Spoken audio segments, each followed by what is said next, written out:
Marcos. Estou entrando. Opa, bom dia, bom dia. Bom dia. Bom dia.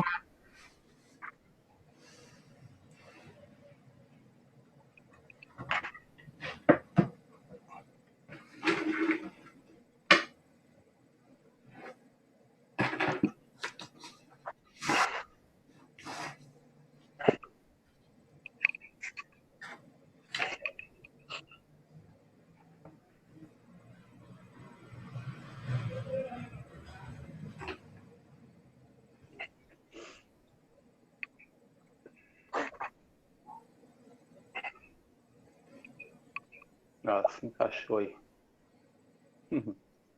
Já caiu de novo.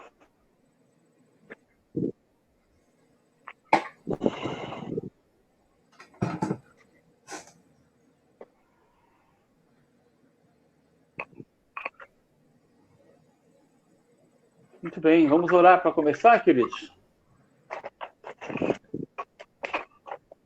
Manvanete, ore por nós.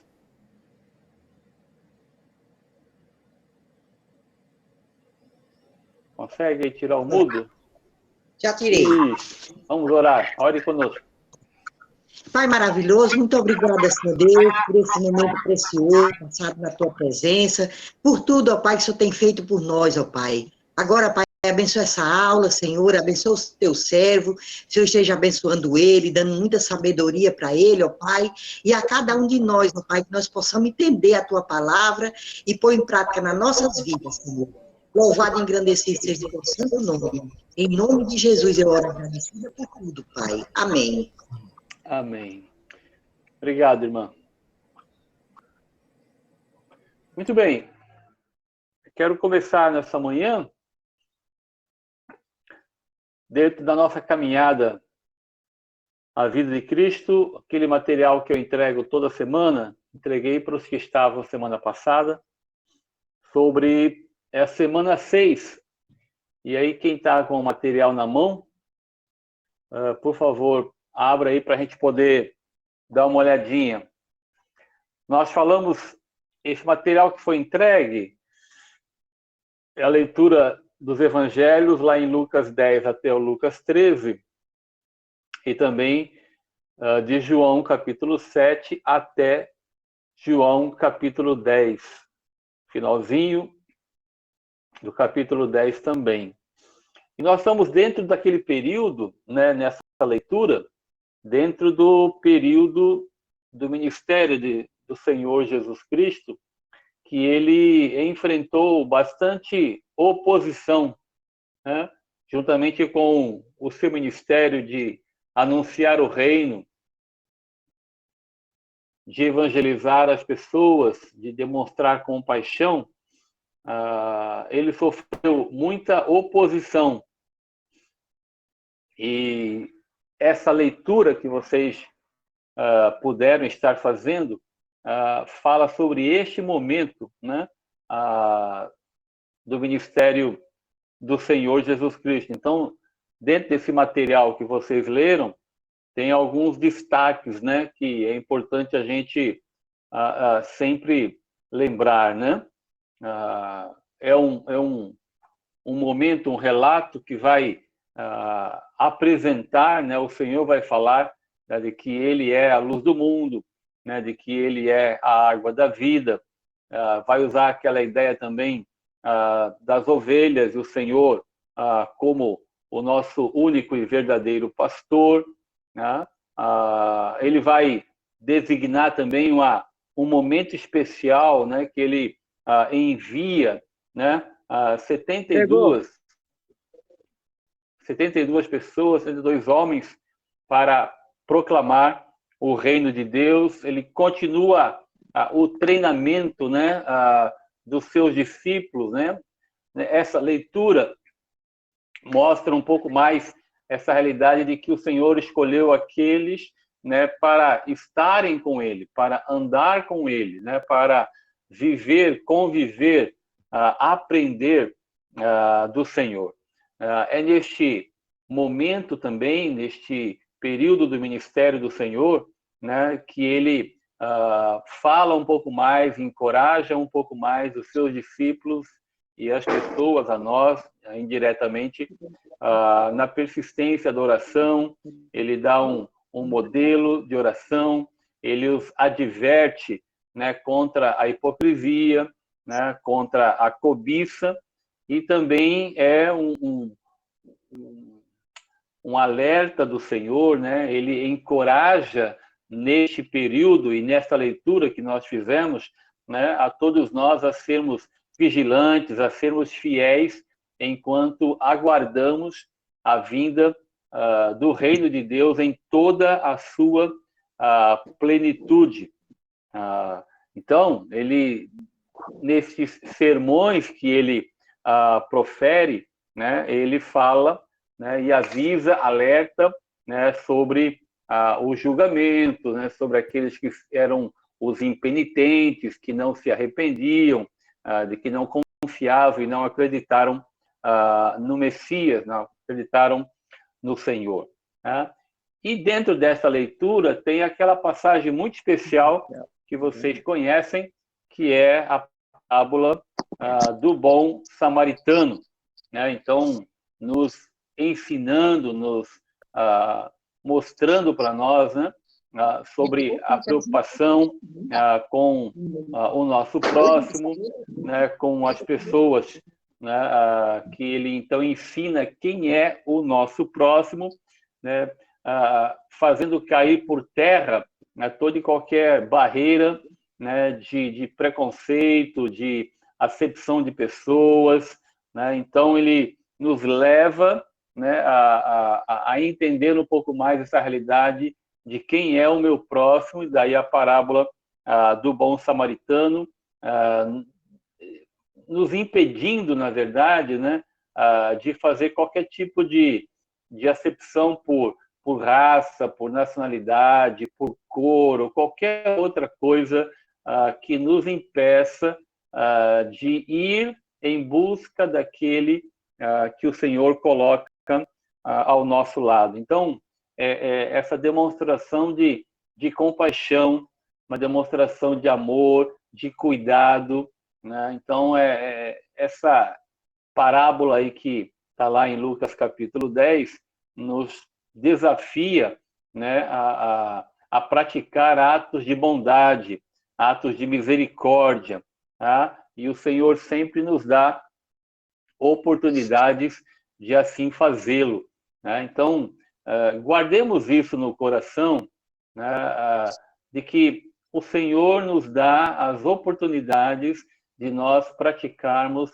atos de bondade, de misericórdia, e são atos de toda natureza, tá? Então, mas são atos de bondade, atos de misericórdia, atos de compaixão. E eles são, as matizes desses atos, elas são várias, né? Então, você pode praticar atos de misericórdia, de compaixão, de bondade, orando por alguém, contribuindo, ajudando, apenas ouvindo, enfim, né? As possibilidades são várias, né? E a parábola nos ensina sobre isso, tá bom? Então, essa semana, esta leitura, todas essas questões são nos mostradas na leitura dos evangelhos, né? E especialmente de dois evangelhos nessa semana, que é Lucas, capítulo 10 em diante, e João, capítulo 7 em diante. Eu aproveito para encorajar e incentivar todos nós nessa leitura, né? Para que a gente não perca a oportunidade mesmo de, ao falar da vida de Cristo, né, ao estudarmos um pouco mais isto, né, nós só poderemos falar e aprender da vida de Jesus Cristo lendo os evangelhos.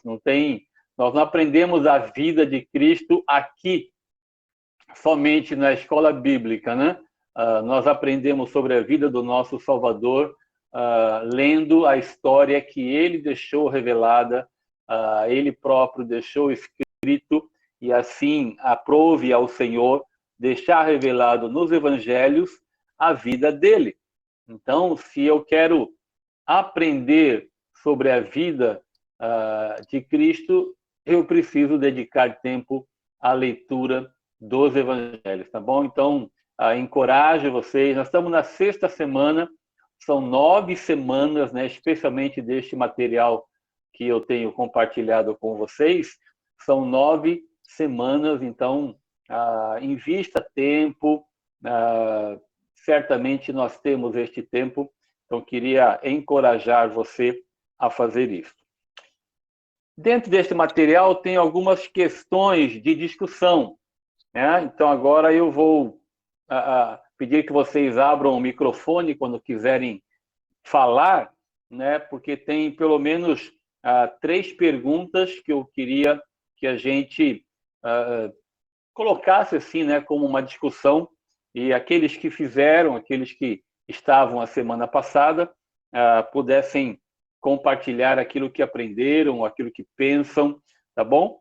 Então, a primeira pergunta é aquela passagem de João, capítulo 8, assim, quando os fariseus trouxeram a Jesus uma mulher apanhada em adultério, por que que ele lhes disse, por que que Jesus disse a eles, aquele que está sem pecado, atire a primeira pedra? O que vocês acham? Como é que vocês fazem essa interpretação, essa leitura desta passagem? Então, aquele que quiser aí, por favor, abra o microfone e compartilhe o que você estudou, o que você pensa.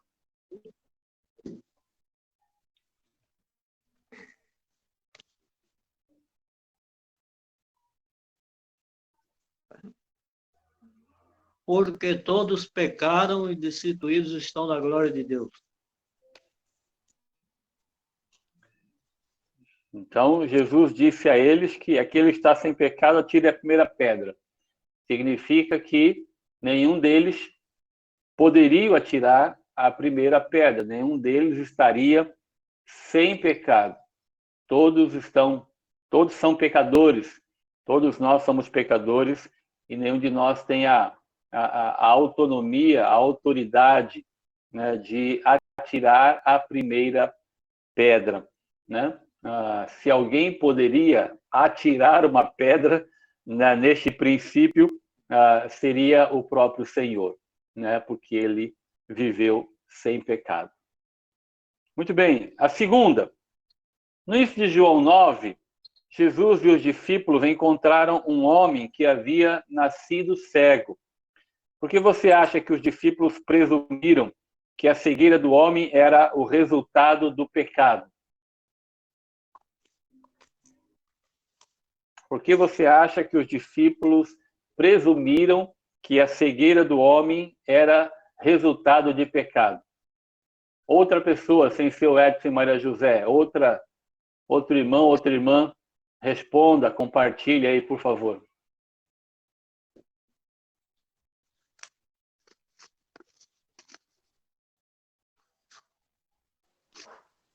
Pastor, não é porque ele achava que os pais pecou e o filho ficou cego? Talvez, será que ele... Bom, lá ele fala, né? Quem pecou, né? Era a pergunta dos discípulos, né? Para a pessoa ter nascido cega, para eles era resultado de pecado, né? Mas por que que eles acham, por que eles achavam que era resultado de pecado? Acredito eu que por conta do pecado do pai, né? O filho nasceu assim, e aí por isso que eu acho que por isso que ele perguntou, né? Aí foi quando Jesus respondeu para ele que nenhum nem outro, né? Era para a glória de Deus ali, ele ser curado, né? Para mostrar a glória de Deus. Né? Exatamente. Ele falou, a pergunta é, quem foi que pecou? Foi ele ou foram seus pais? Né? Mas para os discípulos, né, para as pessoas que estavam ali, né, para eles, né, o fato de estar cego implicava necessariamente em pecado, né? O que isso nos ensina? Como é que a gente aplica isso hoje? O que vocês acham? Eu vejo assim que às vezes a gente está passando por alguma dificuldade, alguma tribulação, e às vezes a gente acha que é a mão de Deus pesando, e às vezes não, às vezes pode ser Deus lapidando a vida da gente para andar mais na luz, né? Eu penso assim, pode ser também, né? Sim, muitas vezes nós achamos que se uma pessoa, né, quando eu não entendo direito os propósitos de Deus, se eu vejo uma pessoa doente, foi o que eles viram aqui, eles viram alguém doente, no caso aqui, cego. Então, eles automaticamente ligavam com o pecado, né? Então, se a pessoa está doente, se a pessoa está com uma tribulação, qualquer coisa que seja, então ela necessariamente está em pecado, né? E o Senhor vai dizer que não é bem assim, né? Na verdade, como você falou, né? O Senhor tem propósito para as nossas vidas, né? E a realidade de alguém estar doente não implica automaticamente que ela está doente por conta de pecado. Se fosse assim, se fosse por Todo mundo conta estava do doente. pecado em si, todos nós estaríamos doentes todos os dias, né? Porque nós somos pecadores, né?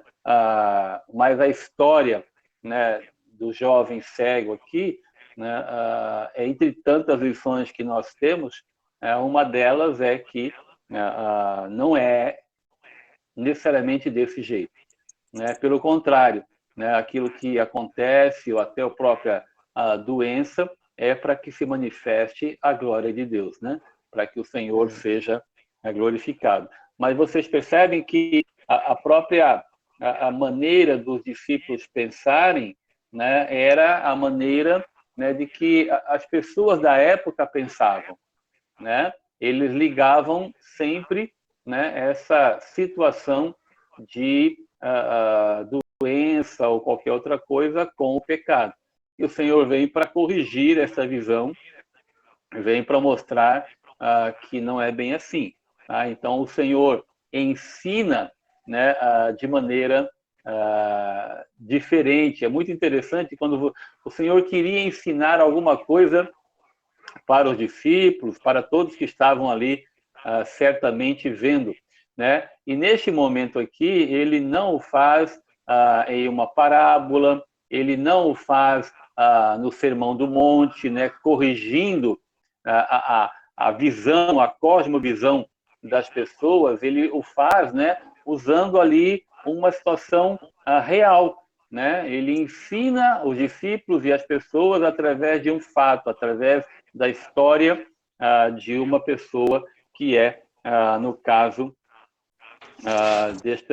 deste jovem que havia nascido cego, né? Então, é interessante olhar que o Senhor vai ensinando, por isso que é lindo você poder ver a vida de Jesus, estudar a vida de Jesus Cristo, o ministério dele, né, de que ele vai usar toda e qualquer oportunidade para corrigir a visão, corrigir o rumo, corrigir a compreensão daqueles que estavam com ele a respeito dele mesmo, a respeito do reino, né, a respeito dos propósitos, da soberania de Deus em todos os momentos. Então, conforme a gente vai lendo os evangelhos, a gente vai aprendendo a destacar essas questões, né, de que o Senhor, sabiamente, ele faz uso de toda e qualquer situação,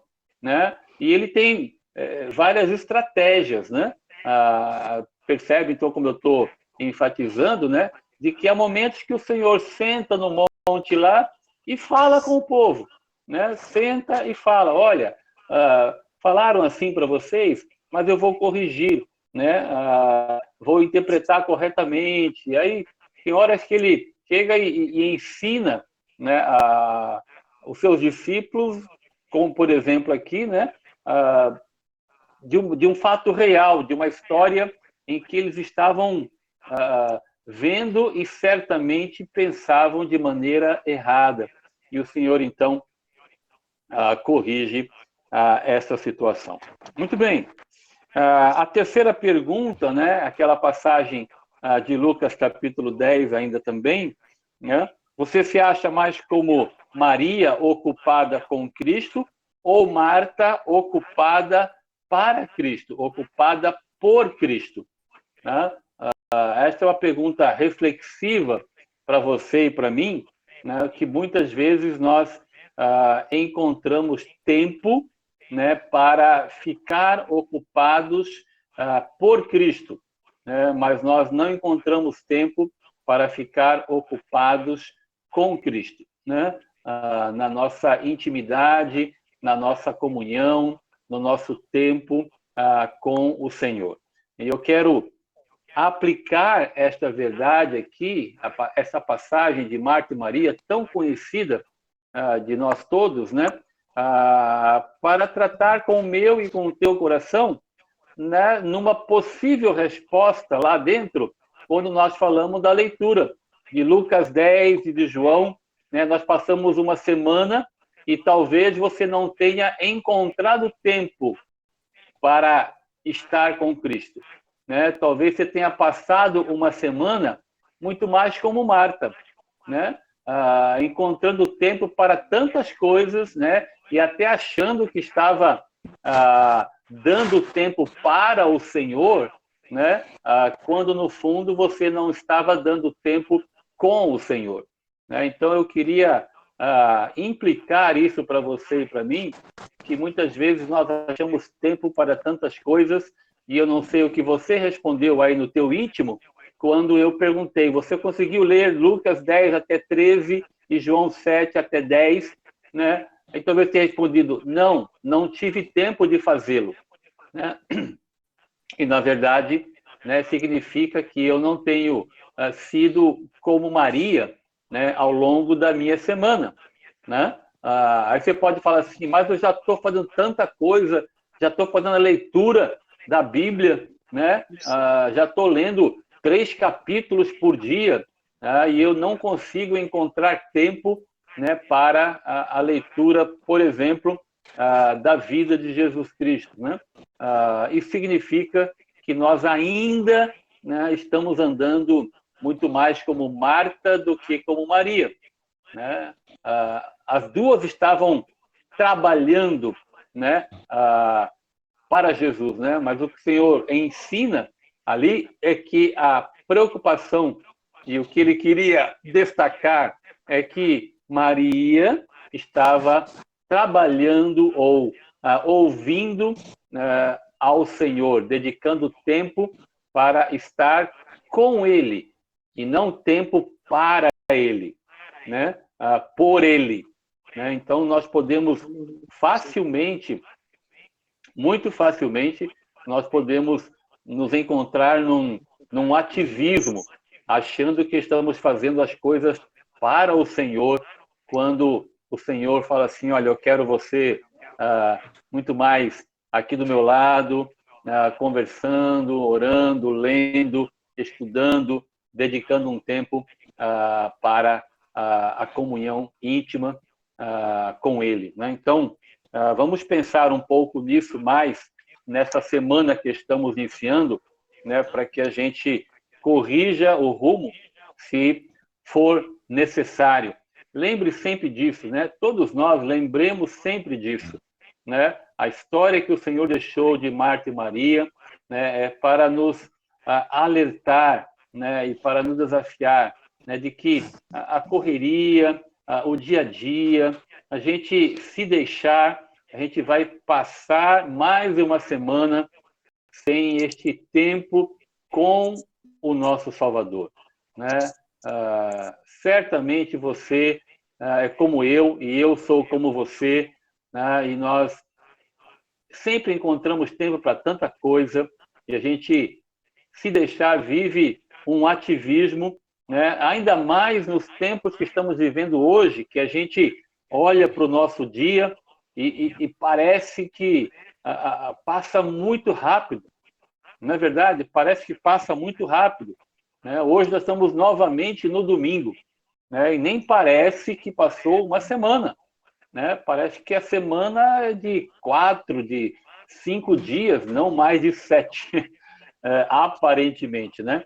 Então, fica aí o alerta para você e para mim. O Senhor deixou registrado essas histórias, né, para que a gente se sentisse exortado, né, para que a gente aprendesse e para que a gente fosse muito sábio, né, em administrar o nosso tempo também, né?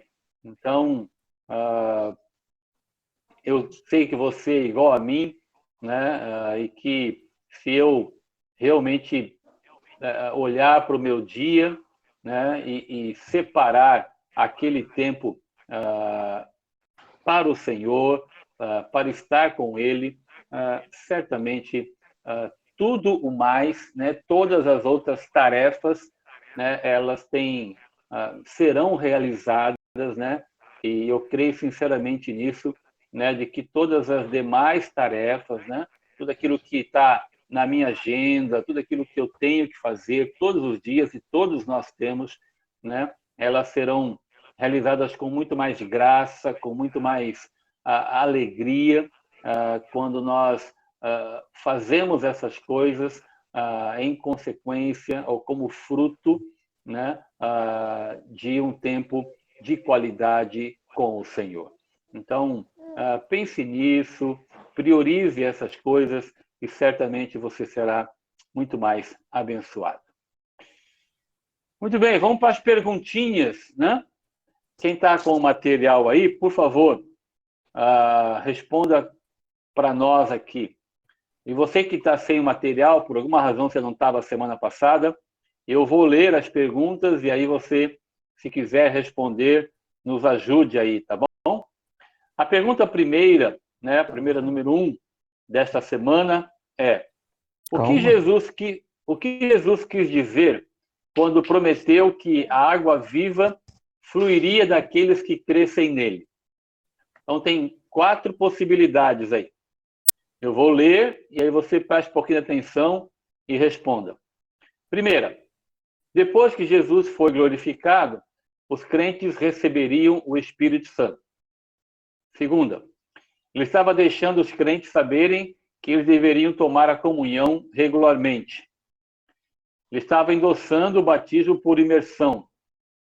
Os crentes iriam suar enquanto viajam pelo mundo fazendo discípulos. Qual é a resposta certa? Facinho, né? São 5 perguntas fáceis, ou 4 pelo menos, só uma eu acho que seria mais difícil para vocês aqui.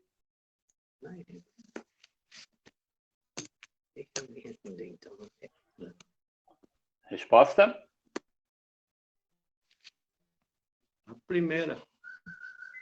Primeira, depois que Jesus foi glorificado, os crentes receberiam o Espírito Santo. Todo mundo concorda? Tranquilo? Ok, correto. Segunda, Jesus referiu-se a si mesmo como, para indicar que por causa dele as pessoas não teriam que andar nas trevas, não teriam que ser ignorantes a respeito do reino de Deus. Como é que ele se referiu? Como o Cordeiro de Deus, como a luz do mundo, como a água da vida ou como o vinho verdadeiro? Luz do mundo. Luz do mundo. A luz do mundo. Muito bom. Facinho, né? Terceira, qual foi a verdadeira motivação por trás do especialista na lei, do escriba, quando ele pergunta: e quem é o meu próximo? 4 respostas. Ele queria enfraquecer a lei em algo que ele pudesse seguir sem fé. Ele não gostava dos seus vizinhos ou do seu próximo. Ele queria cobrir sua falta de conhecimento sobre a lei de Moisés. Ou ele não tinha uma motivação oculta, ele estava apenas jogando fora tudo o que podia. Qual é a resposta? Qual foi a primeira? Pastor, repete a primeira, por favor. ele queria enfraquecer a lei em algo que ele pudesse seguir sem fé.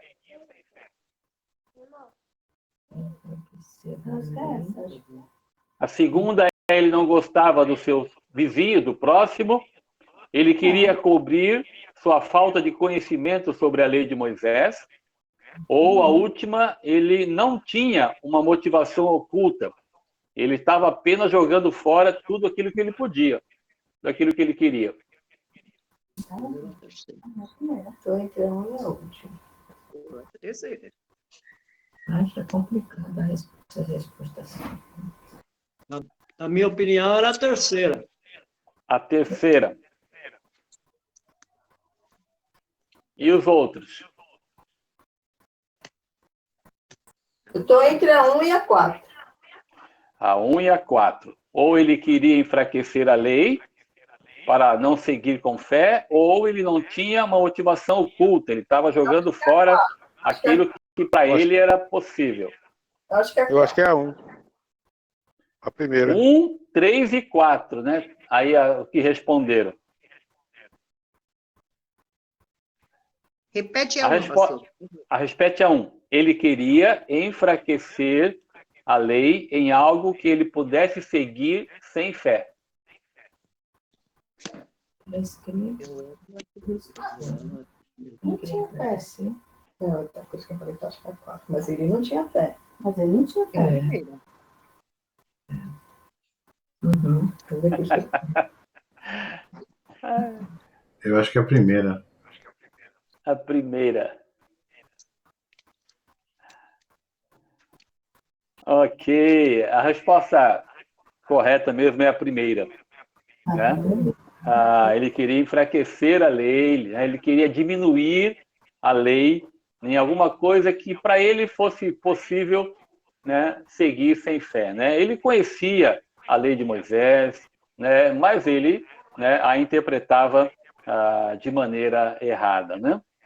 E ele tinha, sim, uma motivação oculta. Né? A motivação oculta dele, né, é que há alguma coisa que eu posso seguir sem uma fé verdadeira, sem uma obediência mais fiel e completa àquilo que a palavra de Deus nos diz. Né? Ele tinha motivação oculta, tanto que ele estava ali como que, talvez, testando ao Senhor, né?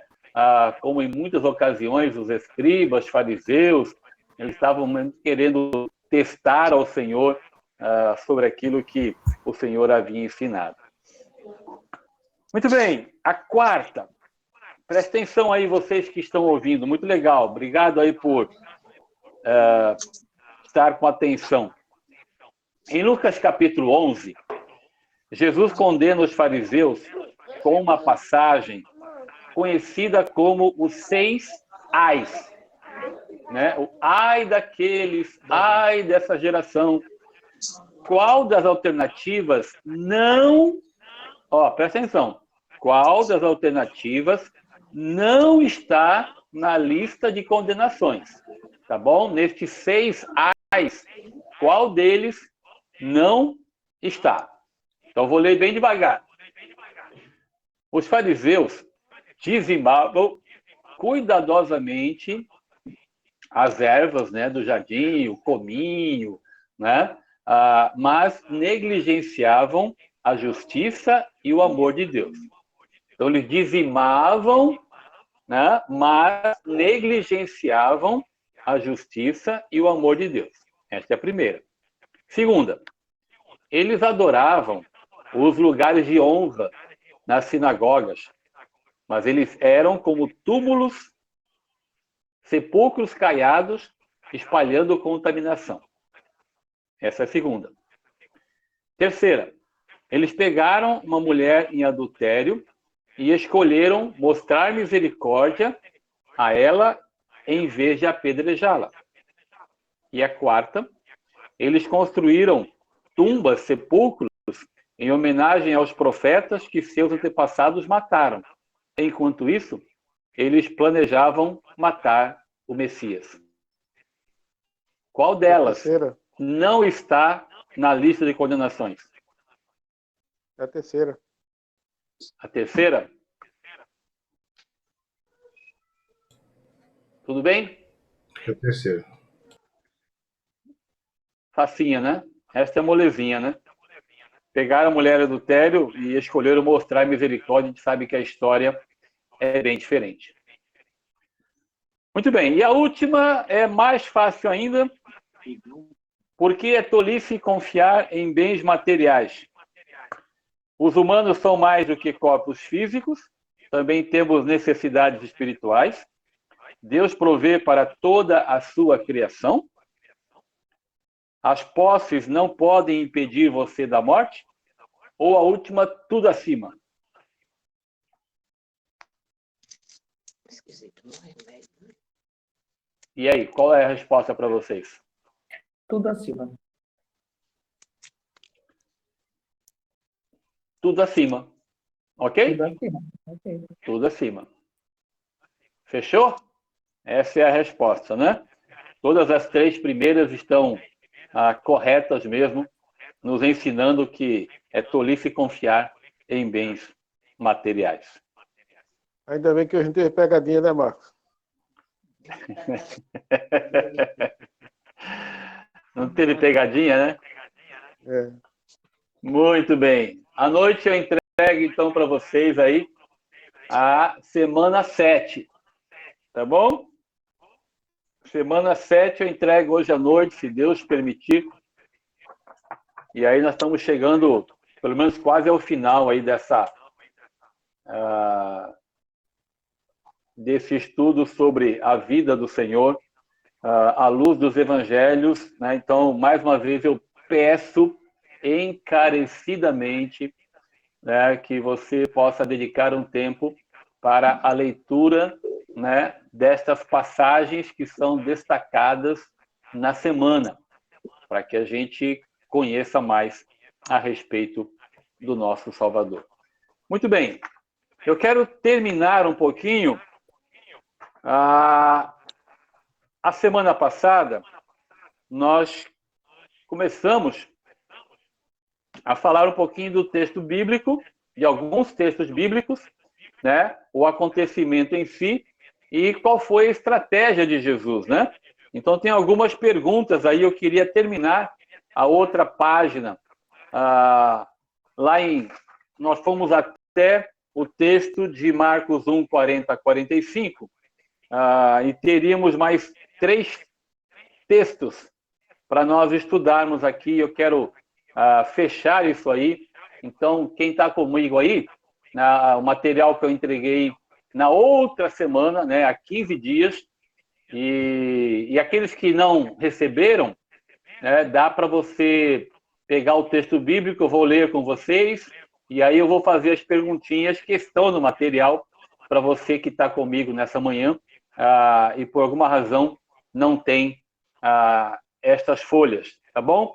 E depois eu vou, se Deus permitir, entrar hoje na continuidade falando, né, dos sinais, milagres e maravilhas do Senhor na leitura dos evangelhos, tá bom?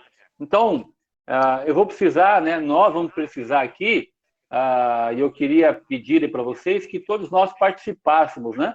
Tá bom? Eu vou fazer a leitura do texto, e aí eu queria muito que você participasse, não apenas ouvisse, mas tira aí o seu microfone do mudo e fale, tá bom? Compartilhe com a gente aqui, tá joia?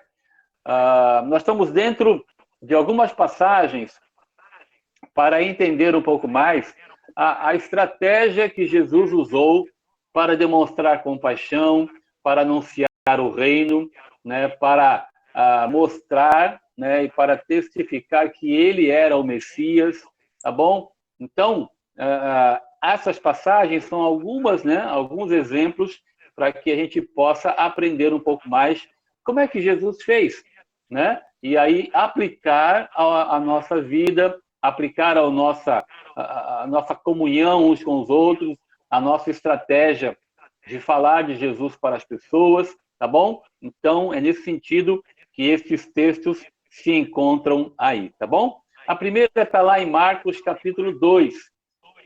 Pegue sua Bíblia aí, por favor. Abra comigo em Marcos, capítulo 2, aquela passagem conhecida dos amigos daquele homem que descem o telhado para levar o amigo à presença de Jesus Cristo. Marcos, capítulo 2, vou ler do 1 até o 12.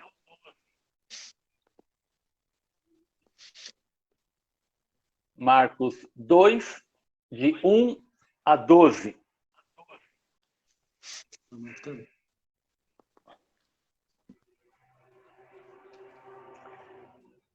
E a versão diz assim. Então, leia comigo aí, depois vou fazer 4 perguntinhas para nós. Dias depois, entrou Jesus de novo em Cafarnaum, e logo correu que ele estava em casa. Muitos afluíram para ali, tantos que nem mesmo junto à porta eles achavam lugar, e anunciava-lhes a palavra. Alguns foram ter com ele, conduzido um paralítico, levado por 4 homens. E não podendo aproximar-se dele, por causa da multidão, descobriram o eirado no ponto correspondente ao que ele estava, e fazendo uma abertura, baixaram o leito em que jazia o doente. Vendo-lhes a fé, Jesus disse ao paralítico: Filho, os teus pecados estão perdoados. Mas alguns dos escribas estavam assentados ali e arrazoavam em seu coração: por que fala ele deste modo? Isto é blasfêmia. Quem pode perdoar pecados, senão um, que é Deus? E Jesus, percebendo logo por seu espírito que eles assim arrazoavam, disse-lhes: por que arrazoais sobre estas coisas em vosso coração? Qual é mais fácil? Dizer ao paralítico: estão perdoados os teus pecados? Ou dizer: levanta-te, toma o teu leito e anda? Ora, para que saibais que o Filho do Homem tem sobre a terra autoridade para perdoar pecados, disse ao paralítico: eu te mando, levanta-te, toma o teu leito e vai para a tua casa. Então ele se levantou e, no mesmo instante, tomando o leito, retirou-se à vista de todos, a ponto de se admirarem todos e darem glória a Deus, dizendo: jamais vimos coisa assim. Muito bem. 4 perguntinhas aí, tá bom? Por favor, tirem do mudo e falem conosco. A primeira perguntinha, para quem está com o material. Aqueles que estão com o material, por favor, respondam aí, tá bom? Qual a primeira preocupação de Jesus em relação ao homem? Esta é a primeira pergunta. Quem respondeu? Eu respondi que é de salvar, né? Salvação, não a questão da cura. Que a cura para Jesus era uma coisa passageira, mas a salvação não. Ok. Alguém mais?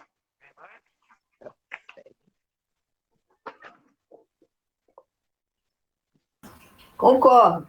Concordo. Ok. Então, a primeira preocupação de Jesus em relação ao homem é a salvação da sua alma, o perdão de pecados. Né? Por que o Senhor fala para eles, né, essa realidade? Filho, os teus pecados estão perdoados. Aparentemente, né, aos olhos humanos, a maior necessidade daquele homem era a cura física, não era? Né? Se você leva alguém que está doente fisicamente à presença de Jesus, né, ouvindo que o Senhor estava curando, né, vocês têm lido os evangelhos, vocês sabem, e quando chega na presença dele, né, o que aqueles 4 homens, por exemplo, né, queriam? Que ele fosse curado fisicamente, né? E o Senhor, né, fala sobre outra coisa, né, mostrando, né, nos ensinando, né, de que a primeira, né, a preocupação mais importante não é que a outra não exista, né? mas a preocupação mais importante, essencial na vida do ser humano é a salvação da alma. Tá bom? Então, a primeira preocupação de Jesus é o perdão de pecados, a salvação da alma do ser humano. Segunda pergunta. Até que ponto as palavras, lá no versículo 7, elas eram verdadeiras?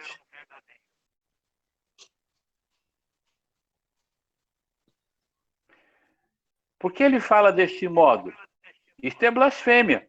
Quem pode perdoar pecados senão um que é Deus? E a perguntinha é, até que ponto essas palavras eram verdadeiras?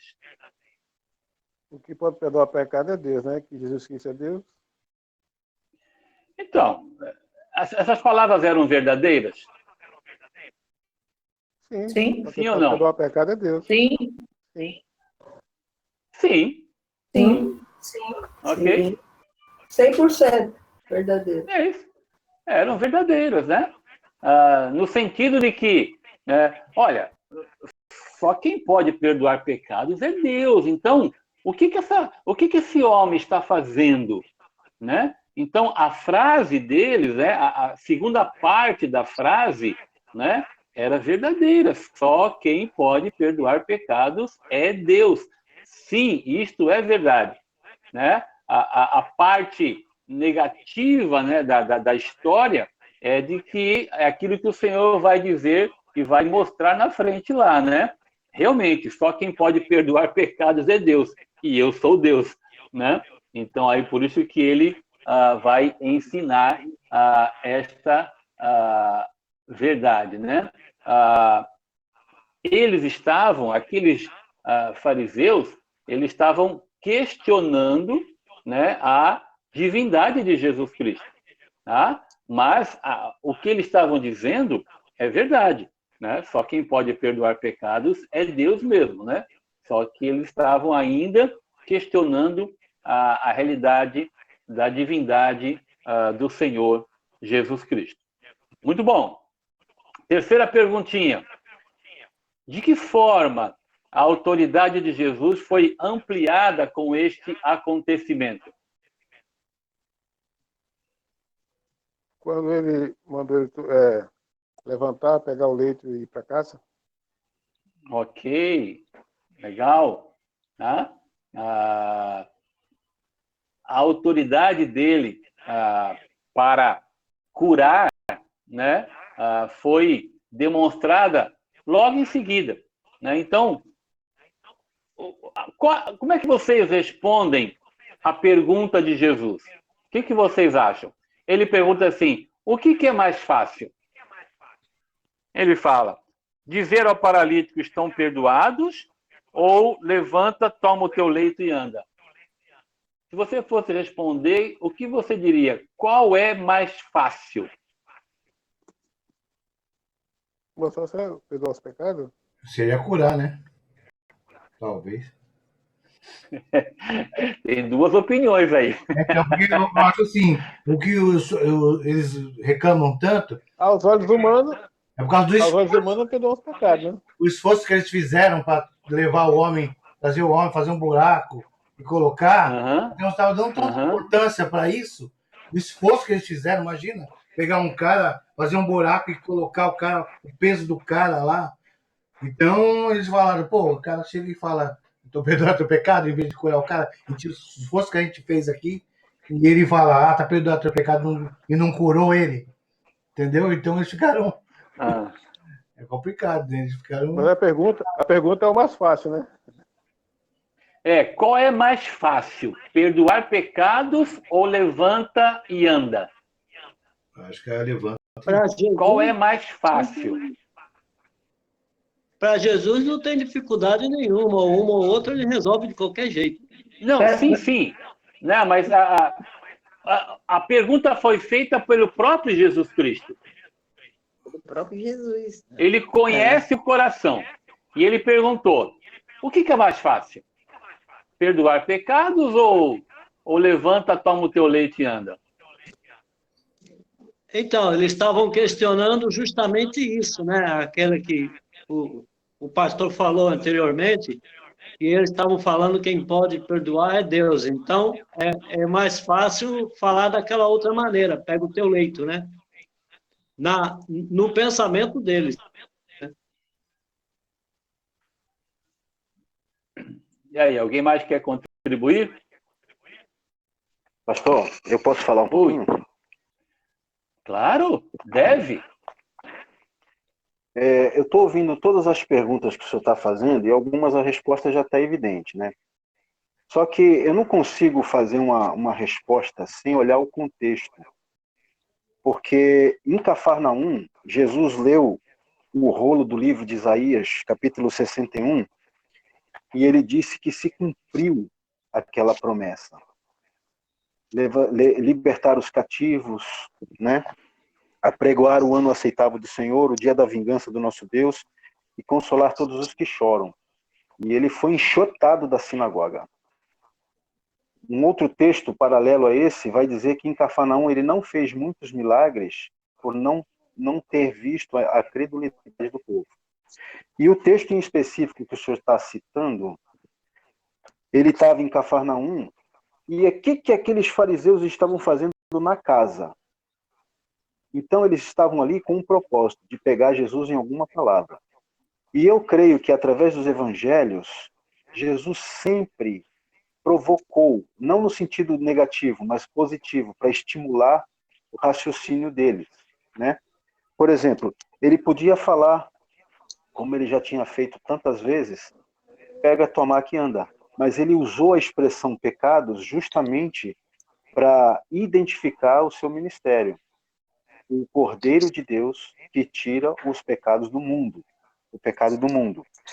E ele fez de propósito essa frase, porque ele, no espírito, ouviu a murmuração deles e tratou com eles. Qual é mais fácil? Ou seja, não existe mais fácil. Jesus estava estimulando eles a raciocinarem. Embora sabia qual era o motivo que eles estavam presentes naquela reunião, que não sei como eles foram para ali, era uma casa, não era um templo, não era uma sinagoga, e eles indagaram, né? Quem é esse que fala desse jeito? É blasfêmia.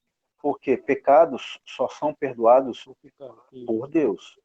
Mas Jesus, ele se identifica em Cafarnaum como o próprio Deus.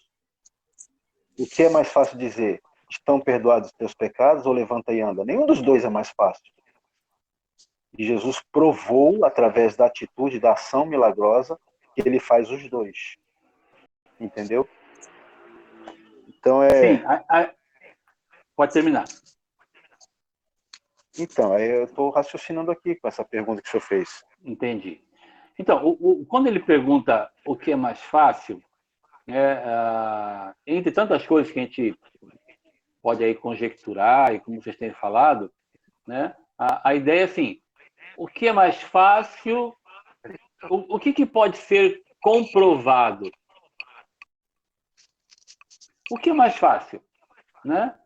Não no sentido, claro, como o Edson falou, ele pode fazer as duas coisas, tanto que ele fez as duas coisas, mas nós estamos entendendo o contexto e o momento ali, né? Ele ainda não tinha ido à cruz, né? Ele está ainda no ministério, se revelando como Messias, né? E diante deste episódio, né? Nós estamos colocando aí a perguntinha, né, que ele faz, conhecendo os corações, como diz o texto, né? Então é talvez mais voltado, né, à própria realidade dos fariseus, né? Não tanto a realidade dos 4 amigos, das pessoas que estavam lá, né? Porque as pessoas afluíram para esta casa, né? Então é mais voltado mesmo àquela questão de comprovação, né? O que é mais fácil comprovar, né? Os teus pecados estão perdoados, ou levanta-te, toma o teu leite e anda? Levanta, toma teu leite e anda. Ok, levanta, toma o teu leite e anda, né? Como ele fez logo em seguida, demonstrando que ele é Deus, e aí ele vai fazer então essa ligação. assim como, né, eu tenho a autoridade de falar, levanta, toma o teu leite e anda, né, eu tenho autoridade de dizer, filho, os teus pecados estão perdoados.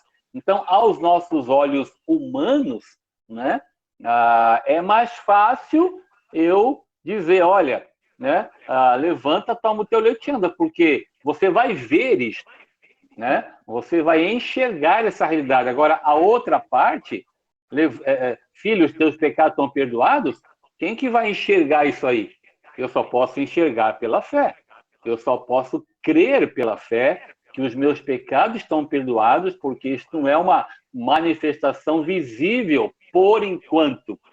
Será visível, né, em termos de tudo que vai acontecer, o próprio sacrifício na cruz, a própria novidade de vida e depois a realidade escatológica lá na frente, né? Então, conhecendo os corações das pessoas, né, daqueles que estavam ali, como você falou, né, Marcos, tentando, questionando, né, provando, né, em alguma coisa, querendo provar Jesus, né, conhecendo os corações, né, então, para aquelas pessoas, era mais fácil dizer assim, olha, levanta, toma o teu leite e anda. Até porque eles estavam vendo isso.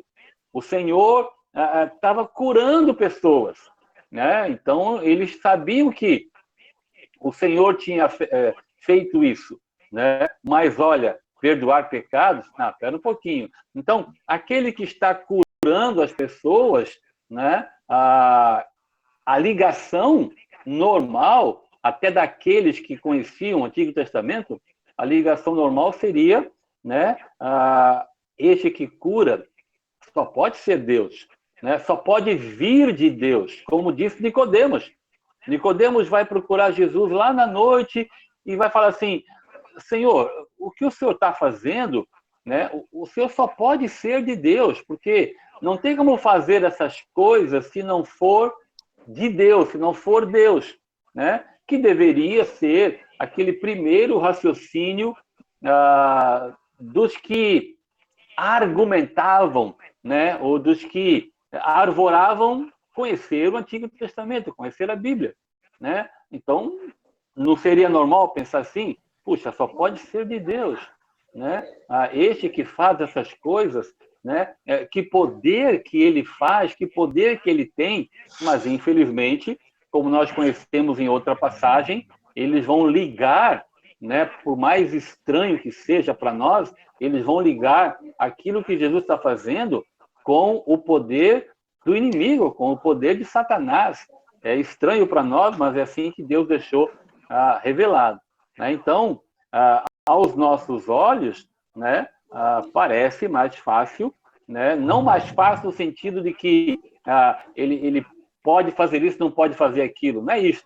É mais fácil porque é mais fácil ser comprovado, né? Então, se ele fala assim, olha, levanta e anda, aí as pessoas falam assim, oh, ele tem poder, né? Ele é Deus. Muito bem, porque eles viram o que o Senhor fez, né? E aí, agora, filho, os teus pecados estão perdoados? Eu não enxergo isso. Eu não vejo isso. E aí entra novamente a realidade da fé. A nossa fé enxerga o invisível. A nossa fé enxerga o que nós não vemos. É um dos ensinamentos que o Senhor quer também aqui neste episódio, é mostrar que nós só podemos enxergar pela fé tudo aquilo que é espiritual. Fernando, você quer falar?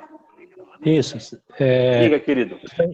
O senhor respondeu a pergunta porque o senhor tinha noção dela. Se o senhor tivesse perguntado para a gente o que é mais fácil crer, perdoar seus pecados ou tomar tua cama anda, a gente tinha levado o mesmo raciocínio que o senhor levou. Por isso que ficou nessa dúvida, porque o intuito da pergunta, se fosse o que é mais fácil crer, aí nós tínhamos ido pelo esse pensamento do senhor, mas como o senhor falou que é mais fácil, aí ficou na questão que é mais fácil de realizar, entendeu?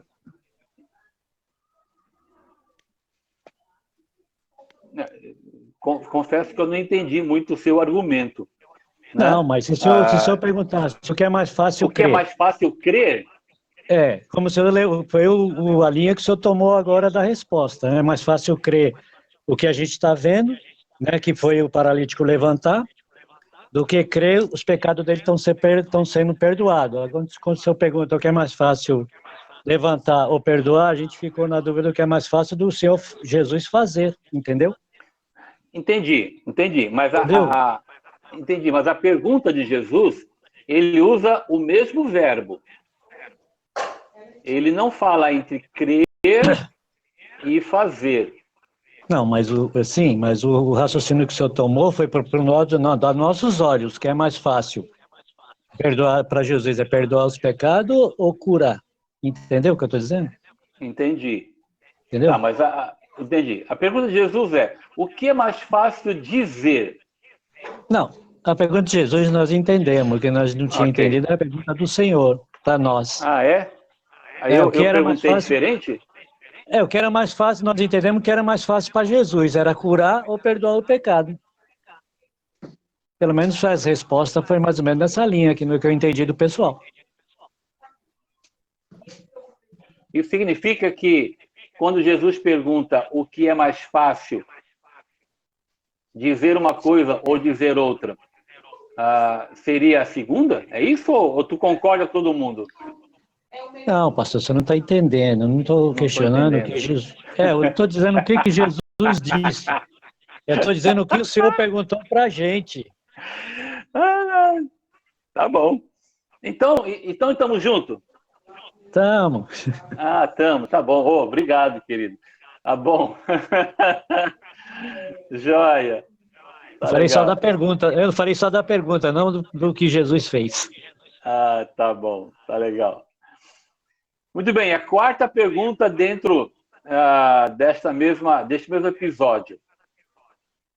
O povo reconheceu Jesus como Deus depois de presenciar este milagre? O que vocês acham? Sim. Acho que sim. Sim. Olha a pergunta. O povo reconheceu Jesus como Deus depois de presenciar este milagre? Eles reconheceram que Jesus era alguém que tinha vamos dizer assim, que eles glorificaram a Deus, não a Jesus, né? Jamais vimos coisa assim. Que ele Glória tinha algo de a especial, Deus. né? Uhum. Jesus tinha algo de especial, mas que não era Deus. Neste momento, né, eu estou falando, olha para o texto. Né, Uhum. Neste momento, né, o povo não diz assim, olha, ele é Deus. Né? Eles ficaram admirados, deram glória a Deus e falam, jamais vimos coisa assim. E o texto para por aí. Né? Então, né, eu fiz uma pergunta capciosa, aí, né, vou dizer assim. Né? O texto não diz que o povo reconheceu Jesus como Deus. Olha, ele é Deus. Tá bom? E, na verdade, você vai ver ao longo do ministério, né, de que esta revelação, né, ela vai partir, né, da revelação do próprio Deus através de Pedro. Tá? Mas o povo, né, mesmo assim, né, dizer, olha, ele é o Messias, ele é Deus. Né? Isso não vai acontecer de maneira assim tão calorosa e tão enfática, né, ao longo do ministério. Na verdade, vocês vão perceber, nós estamos falando da leitura, como eu tenho falado, né, e agora a oposição a Jesus Cristo, ela vai aumentar. Então, se é oposição ao Senhor Jesus Cristo, né, ela vai demonstrar um pouco mais essa realidade de que eles não estão muito interessados, né, na messianidade do Senhor e quem ele era e quem ele é, né? Tanto da parte dos fariseus e toda essa celeuma que vai ser criada em termos do ministério do Senhor, mas como também do povo, o povo vai abandonando deixando o Senhor. Muito bem. Vamos continuar aí. A partir do versículo 13 até o 17, aí tem outras 3 perguntinhas que eu quero fazer para vocês. Você que está com o material na mão aí, por favor, eu vou ler do 13 até o 17, no mesmo capítulo que nós estamos. Diz assim o texto: De novo, saiu Jesus para junto do mar, e toda a multidão vinha ao seu encontro, e ele os ensinava. Quando ia passando, viu a Levi, filho de Alfeu, sentado na coletoria, e disse-lhe: Segue-me. Ele se levantou e o seguiu. Achando-se Jesus à mesa na casa de Levi, estavam juntamente com ele e com seus discípulos muitos publicanos e pecadores, porque estes eram em grande número e também o seguiam. Os escribas dos fariseus, vendo-o comer em companhia dos pecadores e publicanos, perguntavam aos discípulos dele: Por que come e bebe ele com os publicanos e pecadores? Tendo Jesus ouvido isto, respondeu-lhes: Os sãos não precisam de médico, e sim os doentes. Não vim chamar justos, e sim pecadores. Muito bem, primeira perguntinha. Na verdade, 2 perguntas, né? Ali tem uma primeira frase. Tá? Só para lembrar para a gente quem eram os publicanos, tá bom? Eu sei que você sabe, mas quero confirmar. Eram os cobradores de impostos do Estado romano, eram desprezados pelo povo, né? Porque eram cobiçosos, eram opressores, né? Eles faziam uso de meios ilegais na profissão. Muito bem, este era o povo, né? Que vocês conhecem o texto. Aí tem a primeira pergunta. Como é que você enxerga isso? O que é ensinado neste texto sobre a estratégia de discipulado de Jesus?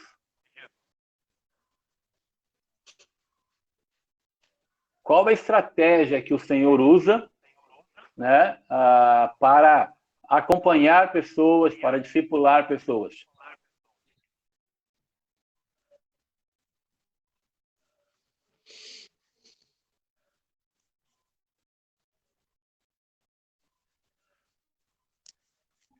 Qual é a resposta?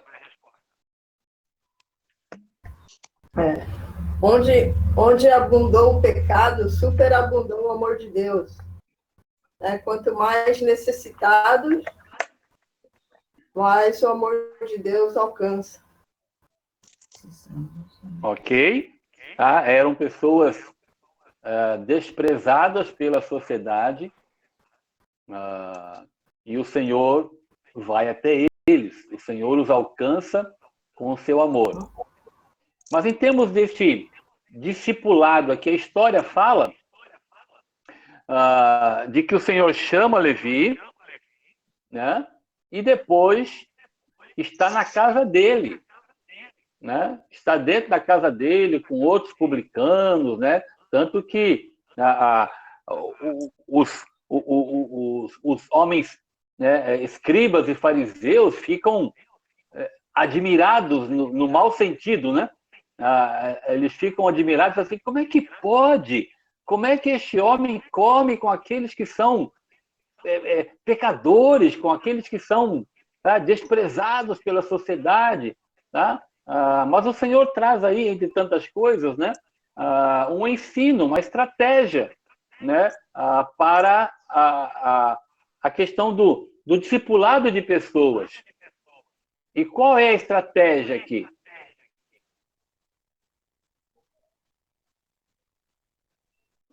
O que vocês acham? Pensa um pouquinho aí.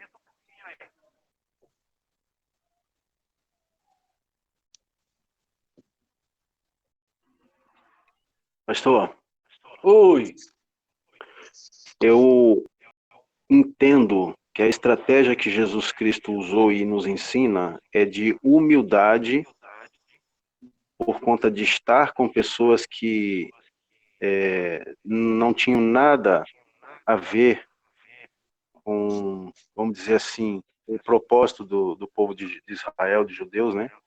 estar com pessoas pelos quais são rejeitados e criticados, né, pelos líderes religiosos. Então Jesus usa de humildade e estabelece uma comunhão, não uma comunhão profunda, mas uma comunhão, comer o pão ali com eles e deixando-os entender e ver a glória e a graça de Deus. Joia. O que eu queria compartilhar com vocês, né, nessa pergunta, né, é que a estratégia do Senhor discipulado envolve convivência, né, envolve transmissão de vida, né? Então ele está com Levi, ele está com aquele que o segue e que aos olhos dos outros, né, pela própria condição de quem era Levi, né, o publicano, o cobrador de impostos, mas aquele que era mal visto pelas pessoas, né, de repente ele segue a Jesus Cristo, né? Então o Senhor o chama para seguir, né, e o Senhor convive com ele, tá? Conviver com a pessoa, né? O discipulado é uma transmissão de vida, né? Nós não conseguimos discipular, né, no melhor sentido da palavra, né? Mesmo nesse contexto hoje que nós estamos vivendo, né? Não é o discipulado, né? Essencialmente falando à luz da Bíblia, né? É transmissão de vida. Então eu preciso me relacionar, né? Eu preciso investir vida na vida, transmitir vida para as pessoas, né? E o Senhor mostra aqui então, né, de que ele fala, me segue, né? E olha, me seguir implicava também ali ele estar junto, né? Então por isso que ele vai na casa de Levi, na casa de Mateus, né, para que ele pudesse estar com ele, tá bom? Então vamos lembrar disto, né? Deste envolvimento, né? Desta convivência, deste relacionamento que nós tanto precisamos, tá bom? Para um verdadeiro discipulado, acompanhamento, relacionamento pessoal, entende? Então, é isso que nós precisamos. Nós somos pessoas relacionais, tá? E nós precisamos enxergar o outro, precisamos enxergar a vida do outro e o outro enxergar a minha vida. É assim que acontece, é assim que é a igreja, tá bom? Não dá para estar ausente, não dá para estar distante, não dá para dizer assim, eu estou discipulando a pessoa, né? Assim, só transmitindo conhecimento. Isso não é discipulado. Tá? Discipulado não é apenas uma transmissão de conhecimento, é uma transmissão de vida, vida na vida. Em todo o contexto que nós temos hoje, mesmo assim, tá? Eu transmito conhecimento, né? Ou recebo conhecimento, mas recebo também vida e transmito vida. Tá? É isso, entre tantas coisas que o Senhor quer mostrar, né, pelo fato de estar junto, né, dentro da casa, né? Ainda que causasse, como causou aqui, né, um escândalo para aqueles que se achavam extremamente religiosos, né, extremamente conhecedores da palavra de Deus, mas infelizmente não era assim. Pastor? Oi, Cíntia. Jesus, eu acho que resumindo o que o senhor falou, ele nos ensinou a comunhão. Comunhão, né? A confiança de estar com, né, entre eles, estarem juntos, né, e pregando e falando, né? Isso acho que chocava o pessoal naquele tempo, a comunhão, né, a confiança que um tinha no outro. Exatamente. O texto fala que ele estava com ele e seus discípulos, mas tinha pessoas, né, que ele chama aqui de publicanos e pecadores, né, que as pessoas não gostavam, né, que eram desprezadas, né? Então, como é que eu... É interessante que uma das questões que o Senhor ensina, né, é de que a luz brilha onde tem trevas, né? Então, a luz ela não comunga com as trevas, mas ela brilha nas trevas, né? Então, é aquela história de que a igreja tem que sair. A igreja sai para brilhar, né? Porque onde nós estamos todos juntos lá, digamos que todos crentes, né? Todos salvos, a luz brilha, né? Mas porque é luz, né? Então, se entrar alguém na igreja que é trevas, ele vai se sentir mal, né? Mal no sentido de que ele vai ver a luz brilhar, né? Então, a igreja, né? Os chamados para fora, né? É para ir. Por isso que a Bíblia fala de que as trevas não prevalecerão contra a igreja, né? Então, a igreja que sai, uma igreja que não tem comunhão uns com os outros, mas vai brilhar, né, aonde existe escuridão, né? Então, essa realidade de que nós precisamos ir atrás, nós temos que sair e ir de encontro às pessoas, né? Essa realidade mesmo tão importante para nós, né, de que nós precisamos lembrar disso nesses tempos que estamos vivendo hoje, especialmente, tá bom? E a realidade que também o discipulado, então, o Senhor está com Levi, está na casa dele, para nos fazer lembrar dessa realidade de que o discipulado é vida na vida, envolve convivência, envolve né? Por isso que Paulo fala, sede meus imitadores como eu sou de Jesus, né? Então as pessoas precisam ver na tua vida, na minha vida, que eu imito a Jesus. Ele só vê isso no dia a dia, né? Nos nossos relacionamentos interpessoais, isto é extremamente importante na nossa vida com Jesus Cristo. Muito bem, terceira pergunta aí. Em Mateus 9:13, Jesus citou Oséias e disse, não vim chamar justos. Em que ele pensava e em que sentido o chamou de justos? Aqui ele fala, os sãos não precisam de médico, e sim os doentes. Não vim chamar justos, e sim pecadores. Uma passagem paralela, né, é o que está citado aí. Em que sentido ele chama de justos? O que vocês acham quando ele fala, não vim chamar justos, e sim pecadores?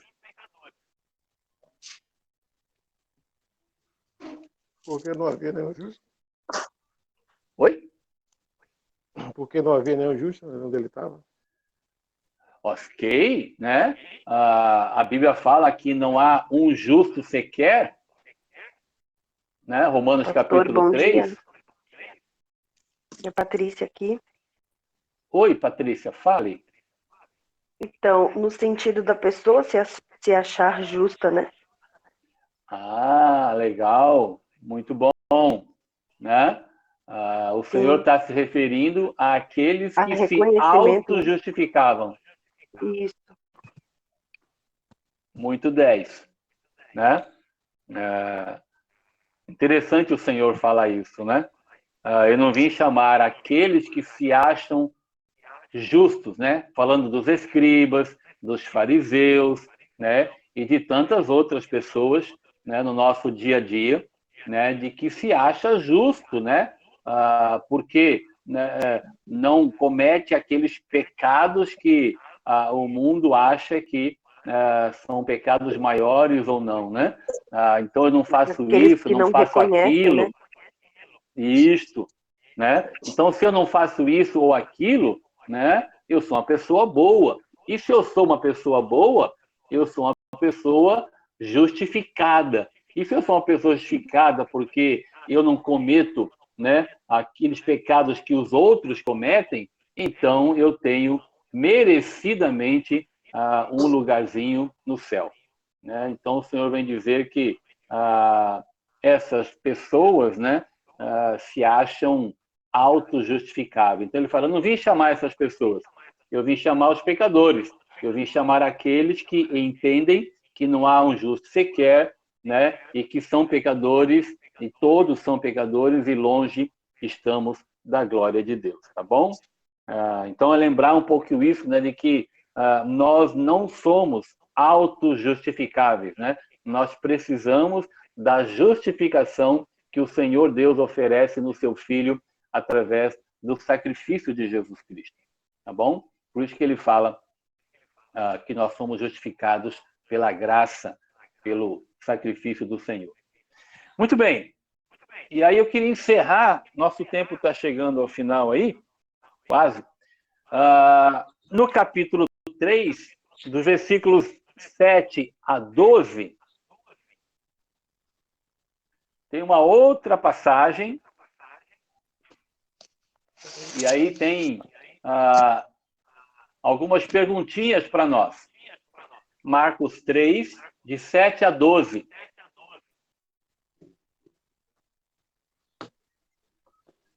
Estão comigo aí? Marcos 3, 7 a 12. Diz assim o texto: Retirou-se Jesus com seus discípulos para os lados do mar. Seguia-o da Galiléia uma grande multidão, também da Judéia, de Jerusalém, da Idumeia, da além do Jordão e dos arredores de Tito e Sidom, uma grande multidão, sabendo quantas coisas Jesus fazia, veio ter com ele. Então, recomendou a seus discípulos que sempre lhe tivessem pronto um barquinho, por causa da multidão, a fim de não o comprimirem. Pois curava a muitos, de modo que todos os que padeciam de qualquer enfermidade se arrojavam a ele para o tocar. Também os espíritos imundos, quando o viam, prostravam-se diante dele e exclamavam: Tu és o Filho de Deus. Mas Jesus lhes advertia severamente que não o expusessem à publicidade. Muito bem. Pergunta: como era a reação das multidões em relação a Jesus neste momento específico do ministério dele na Galileia?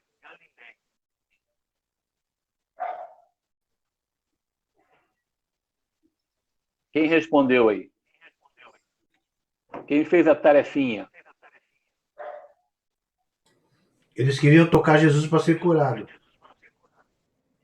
Ok.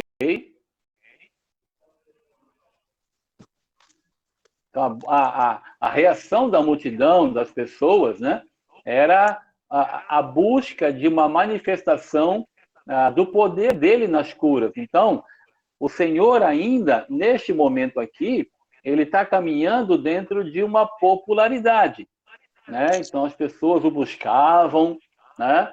Ele era popular. O texto fala aqui, né, que vinha gente de todo lugar, da Judéia, da Idumeia, da além do Jordão, lá da parte do outro lado, né, de Tiro e Sidom, né? Uma grande multidão, porque estava ouvindo aquilo que o Senhor fazia. A fama de Jesus estava limitada à Galileia neste momento do seu ministério? Sim ou não? Não. Não, né? O texto fala que vinha gente do outro lado do Jordão, né? Então, de vários lugares, né? Então, a fama dele estava aumentando, né? Estava ampliando. Por enquanto, as portas ainda se encontravam abertas, né? Então, as pessoas vinham até Jesus, o Senhor os curava, tá? Então, essa realidade aqui é bem clara para nós, né? Logo depois vai vir a conspiração, logo depois vai vir, né, uma oposição mais ferrenha, mais forte, mais intensa, né, da parte dos líderes religiosos, né, e também da parte de pessoas, né, no sentido de que irão se afastar. Qual era a reação de Jesus diante do assédio das multidões?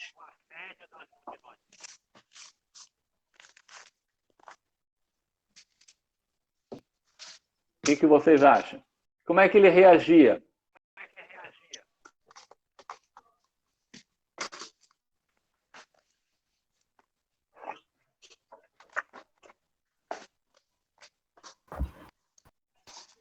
Quando as pessoas vinham até ele, o que Jesus fazia? O que ele demonstrava?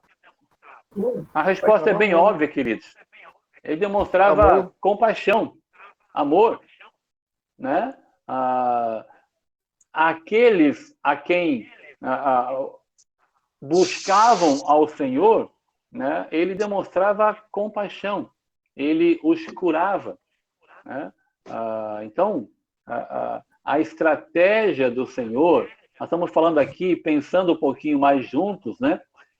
Da estratégia de Jesus para com as pessoas e aplicando isso à nossa vida pessoal, aplicando isso à vida da nossa igreja, à estratégia da nossa igreja, à estratégia nossa como pessoas, né?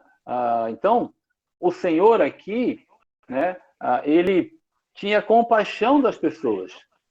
O texto vai dizer isso para a gente, né? Ele curava muitos, de modo que todos os que padeciam de qualquer enfermidade se arrojavam para tocar a Jesus. Então, o que eu quero destacar para nós, né, de que a estratégia do Senhor, nesses episódios que temos estudado um pouquinho mais, é essa realidade de demonstrar compaixão, né, de não repelir as pessoas, né, de não afastar as pessoas, de nós não nos afastarmos das pessoas, né? Pelo contrário, né? Nós demonstramos compaixão, nós demonstramos amor, cuidado, né? Para com aqueles que não conhecem ao Senhor também, tá bom? Então, lembrar um pouco disso, né? Para que nós possamos,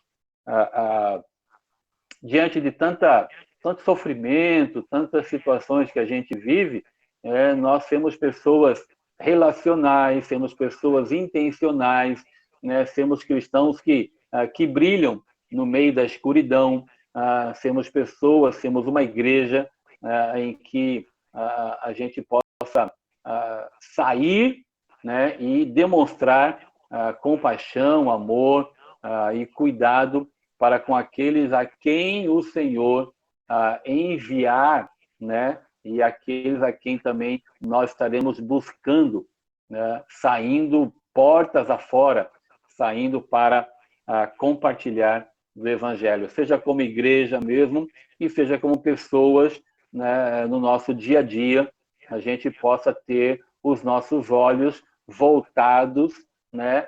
Para os nossos relacionamentos, né?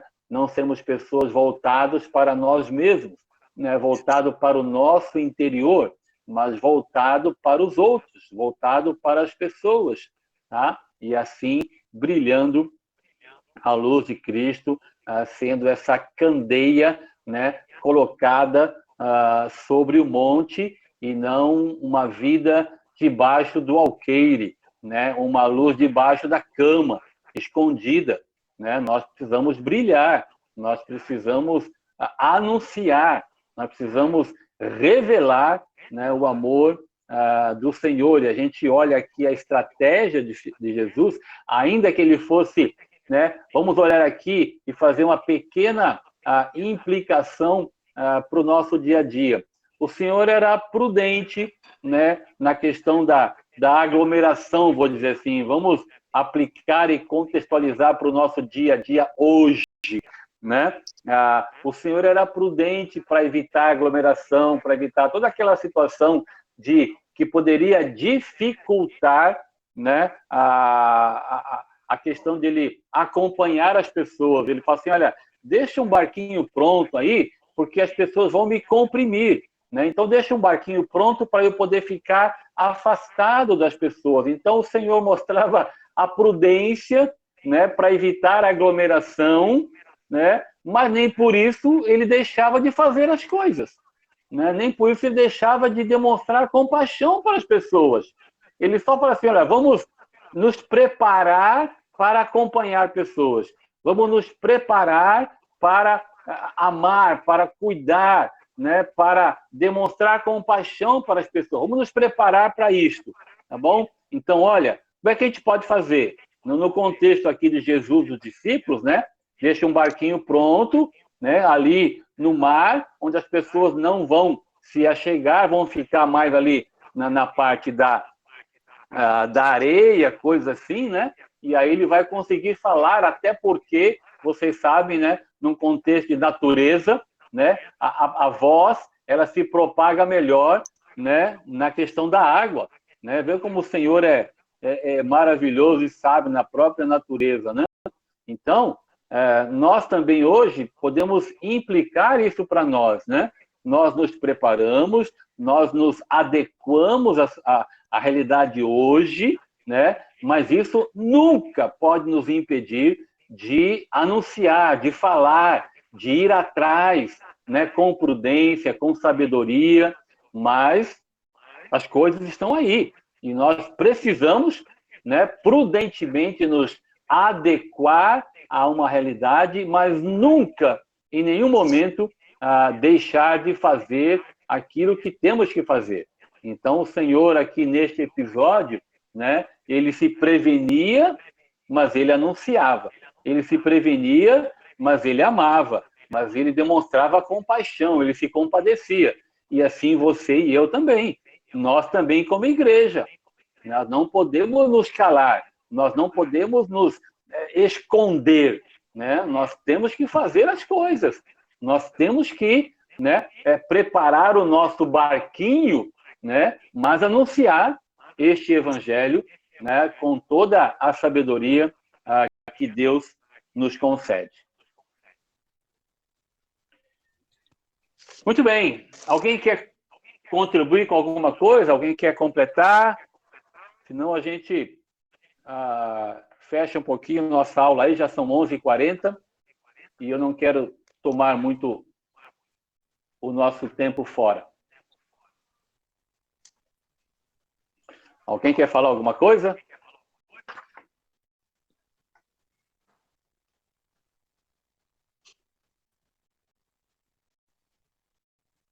Não tá bom. Este momento aqui do Ministério do Senhor, né, é um momento de popularidade, momento de aceitação. As pessoas cercavam a Jesus, né? Em outra passagem vai dizer que ele não tinha tempo nem para comer, né? Ele realmente tem se tornado um homem, né, uma pessoa popular por conta de tudo aquilo que ele está fazendo. Os milagres, os sinais, os prodígios, né, pela sua própria vida, né, pelo seu exemplo de vida, como nós falamos aqui da questão de Levi, né, ele se tornava popular também, vocês acham? Queria deixar uma pergunta no ar aqui, e aí deixa essa pergunta no teu coração, e a gente vai tentar compartilhar um pouquinho mais dela na semana que vem, né?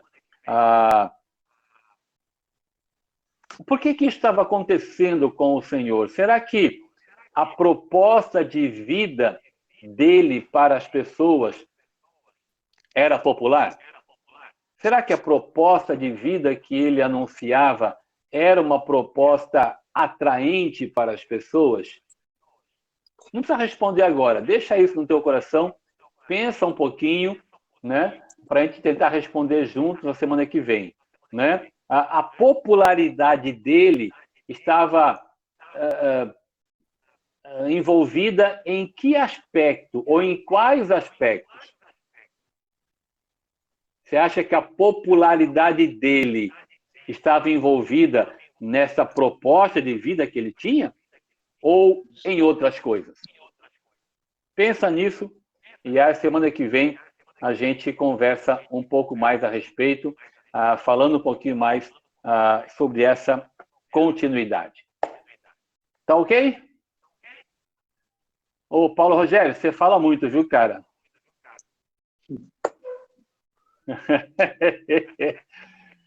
Ai, Que tem eu. eu só brinquei com você, falei que você fala muito. Eu tô ouvindo para aprender. Pô. Eu ouço para aprender. Tá bom, queridão. É que já você fala de muito, né, no rádio, né? Por isso que você fala pouco Não, aqui um com a pouquinho gente, é só, isso? pô. Ontem só foram 4 horas. Pô. Tá legal. Muito bom. Foi bom ter vocês conosco. Um beijo no coração de vocês todos. Se Deus permitir, estaremos juntos hoje à noite no culto em nossa igreja. Tá bom? Irmã Lúcia, não sei se a senhora me ouve. Eu vou ligar para a senhora que eu preciso conversar um negocinho sobre missões, sobre o Tiago, tá bom? Daqui a pouquinho eu ligo na sua casa, a gente conversa.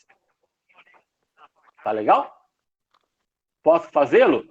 Ou a senhora vai preparar o macarrão agora?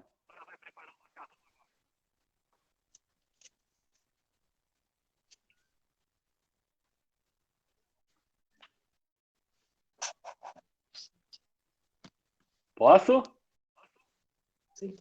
Ah, tá. Fiz um dedinho assim. Valeu, Dini. Obrigado. Ok, beijo no coração aí, Edson e Maria José. Beijo, Deus abençoe a todos. Amém. À noite estamos juntos. Vocês vão estar conosco? Não, vocês estão em Itanhaém, né? Não vão participar da ceia hoje? Tá. Tu tá fugindo ao teu padrão, hein, Edson e Maria José, porque o padrão de vocês é estar na ceia conosco. Vocês estão fugindo do padrão. Muita chuva. Muita chuva, crente gato. Está chovendo, pastor, aqui hoje, 2 dias. Mas a gente Tá vai bom. tomar ceia, já está tudo preparado, nós vamos acompanhar a ceia, nós vamos tomar ceia. Tá bom, acompanhe à noite, tá bom? Rúbia, também preciso ligar para ti, tá bom? Eu vou ligar para a irmã Lúcia e ligar para tu, Rúbia. Tá ok, pastor. A minha Daqui a mãe está pouquinho- preparando almoço, mas eu aviso para ela. Tá bom. Até mais. Deus abençoe vocês. Até a noite, se Deus quiser. Tchau, tchau. Tchau.